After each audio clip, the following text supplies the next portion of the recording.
Hello guys, in today's video I'm gonna show you how to manage who can join you in experience on your account on Roblox. Easy and quick. First click here, now click settings, and now click privacy,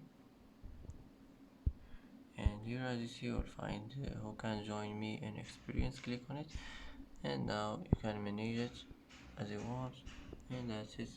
That's how to manage who can join you in experiences on your account on Roblox. Easy and quick. And that's it for today's video. If you like this video, don't forget to like and don't forget to subscribe. I hope this video is helpful for you, and thanks for watching until the end, and see you in the next video.